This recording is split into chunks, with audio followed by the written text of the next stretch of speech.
What's up, everybody? Welcome back to your favorite New York Jets subscription podcast, Badlands. I'm your host, Joe Caporoso, joined as always by Connor Rogers, where too much time can never pass without an emergency podcast.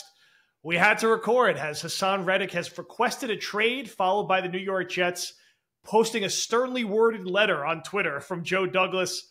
We're going to talk about it right now because we couldn't wait until War Room tomorrow night. Connor, how you doing?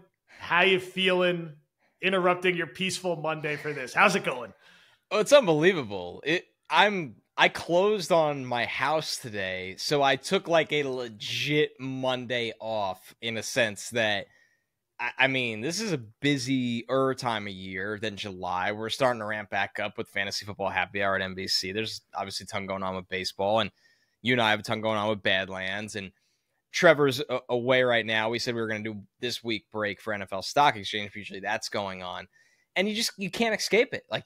It's never normal. It's never normal. And it's always this time of the summer, too. It's always when Jamal Adams got traded, too. It's like the exact same week. Yeah, it's pretty close. You're right. And it's just one of those things where we were like, well, this doesn't really change much. And we do our podcast, obviously, on Tuesday. We'll bundle it all. Then we will have some update. And then more and more texts were coming into both you and I. Like, we realized how much people press the panic alarm for this. We set our concern date last week. Clearly, this was the concern moment for people. So we were like, we got to jump on the mic, find a way. I'm like grabbing stuff in my apartment and like trying to actually get adult things done for one day. One day, I'm going to be back on a full schedule and not even one day. And that's what this page is all about. This is what Badlands is all about, is reacting no matter what we're doing. But even for the Jets, this was another level. The classic Monday afternoon. It seemed everything was feeling really good after the weekend. I was telling right. More. I was like, they had a nice opener, like outside of this one thing, which I think will get resolved soon. Like, it's been a good summer so far. And then this drops. Now, look, I think it's normal to have a natural visceral reaction to seeing this headline. Like, holy shit. Like, he's requested a trade. That's the end of the relationship. They're fighting about it publicly. You got Schultz report dumping Reddick's notebook. You got the Jets beat sort of dumping the Jets notebook. And the posturing effectively just escalated to a different level today. Nothing has really changed except that Reddick took out the last tool in his toolkit because we're kind of nearing that bigger panic date and was like, all right, trade me. And the Jets are like, no, we're not going to trade you. Now we've gotten that out of our system. It's out there publicly. Can cooler minds prevail? Can we get back to the table and get back to all the stuff we discussed where is Reddick going to leave all the money on the table this year? Are the Jets really going to go into this must-win season without, I don't know, one of their 5 or 6 best players, especially in a defense built around pass rushers?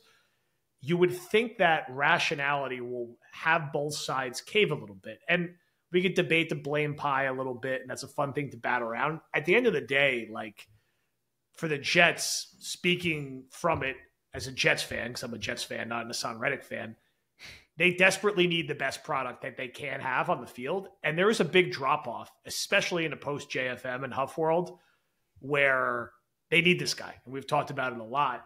I'm surprised they brought it to 10 this early. This feels like an August 24th type move. But they hit it earlier. So what comes next? And try to calm down people who are now like, Reddick's never going to play it down for the Jets. It's over now. Right. That seems, I'm still not there. I think that there's too much to gain for both parties for that to not happen. Right. I mean, Reddick has been fined a ton already. And I don't know. Here's the reality, right? Like, let's start with this, that for some reason, nobody ever starts with. And you and I are not reporters. We hear things and we have information, but we don't make our living on reporting, right? That's not what we do. For the NFL draft, is that a little different for me? Yes, I have a lot of information and it's part of my content. For the NFL, like fantasy and Jets, it's not as big a part of our content. I think us having an understanding of what's going on in the organization is not the same as scoops. That's different. Yes. For some reason, unless I missed it, Joe, I don't know what Haason Reddick's asking for. Does anyone? I mean, it's crazy that we've gotten to this point, but we have no idea. So let's, with some logic, try to find something comparable that he's asking for. So let's look at Danielle Hunter, who this offseason signed a 2-year, $49 million contract with the Texans. $48 million is guaranteed. A very unprecedented, unorthodox kind of contract in a sense that there's not a lot of long-term in it, but spoiler alert, there's not a lot of long-term in NFL contracts, even ones that are 4 or 5 years long, because they usually end up 2 to 3. So Hunter is 30. Haason Reddick will turn 30 quite soon. Reddick right now is 29. He turns 30 the third week of September. So these players are both double-digit sack pass rushers that are going to play this season at 30 years old. So let's say what's fair for Reddick is close to the Danielle Hunter deal. So for the Jets right now, are you interested in giving Reddick a 2-year, let's call it a $50 million deal with 42 of it guaranteed, right? It's a lot of money, by the way. But we got Aaron Rodgers for 2 more years. So you traded for Haason Reddick. He should probably be here for both those years. It does make some sense on that side of it that this should have been thought out and part of the plan anyway. It's weird to me that the Jets would let a mid-20s ascending pass rusher walk in free agency, replace him with a guy with even a better track record, but only want that guy as a 1-year Band-Aid. Like, you're never trying to create, when you are in a tight window with a franchise quarterback, you're never trying to create more holes each offseason. You're trying to build till there's such minimal risk, which in the NFL is hard, but it's what the Jets have been trying to do with Aaron Rodgers. So you'd want Reddick here after this year for 1 more year anyway. Now, is Reddick asking for 3 years of guaranteed money? We don't, like, nobody knows, and this matters a lot. It's so hard to have this conversation without any information. We have no information. All we know is he wants a new contract. Does that mean he wants new money in the 1-year deal? Does that mean, I'm assuming it means he wants more money beyond 2024. That seems like a safe assumption. Yeah. So the problem with the Jets here is, as much as Reddick has a lot to lose right now, like all the money is being fined, not accruing a season, there's a lot on the line for Haason Reddick here. As always, the players are usually screwed in these situations with the CBA. The CBA that, unfortunately, they agree to with the league. Like, this isn't, it's another topic for another day. The Jets side of it is, this is not a good look. They, from a business standpoint, we don't think have been operating at a very efficient rate in terms of Huff walked. It's looking more and more likely that they're not getting a deal done with Michael Carter in advance. We don't know why. Then they got a million young players that they got to figure out contracts for. And the less guys that you get out done early, like out in front of, the more guys you are going to lose. Because you're not going to go to an offseason and give top receiver money to Garrett Wilson and top corner money to Sauce Gardner and top edge money to Jermaine Johnson. And, we got to franchise tag Breece Hall. I mean, they need to do all those things, but it's easier when you get deals done early because they save you money on the back end of the years.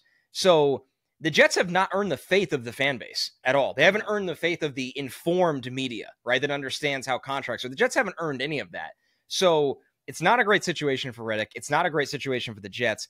But also, how many teams are equipped right now to acquire a guy and hand him 2 years of $50 a million guaranteed money? We keep going back to the Hunter contract. Like, the teams don't prepare for that kind of acquisition in August. Maybe there's a team out there that would love to. The Jets aren't interested in trading him because they're trying to save phase 2, and trading him looks awful right now. An all-in-year window, and you trade your best pass rusher that's replacing a guy that was very productive last year. So these sides need to figure this out for both, but I don't know what the solution is because of how stupidly stubborn they've been. I mean, the fact is, and we need to be careful, like, what's gospel and what's not. But if the Jets haven't really made a real offer since they acquired him, how is this getting solved, right? The whole, you got to show up for us to it's just, that's childish. It's childish. So I think this is really, really messy. Maybe this was the breaking point they needed. Like, Haason Reddick's agency pressing this button, it's really the last button they could press, right? I'm sorry. They just don't. Yeah. And it stinks for them. Like, I think Reddick should be paid. But this is the last button they could have pressed. They pressed it this early. I mean, we're not even at the second 12th preseason game. Yeah, it feels like this wasn't played great by either side. And now everybody doesn't obviously look very great in it, and nobody's being rewarded in it because the Jets need him. He needs his money, and they need to find middle ground. And at some point, I really think Reddick needs to probably look at this and go, man, like, I'll take my 1-year raise that you assume the Jets will give him more guaranteed money this year. If they're not even doing that, we're having a way bigger problematic conversation about Woody Johnson and the New York Jets as a franchise, as a business, that I am very afraid to have to address. But if we get there, like, we will get there. That's the nukes. We're not there yet. So yeah, I know it's long-winded, but that's how we stand right now. I mean, look, there's definitely a world